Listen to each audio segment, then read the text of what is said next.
Hindi nakaligtas ang Barangay Katipunan sa Quezon City sa epekto ng malakas na ulan kanina. At nakatutok doon live si John Consulta.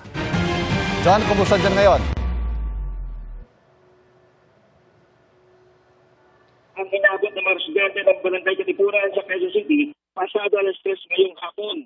Base sa CCTV footage at litrato na galing sa Barangay Katipunan DRRMO, pumalo sa 7 hanggang 8 na talampakan. Iwan, ang taas ng tubig na kung 3:45 p.m. kanina.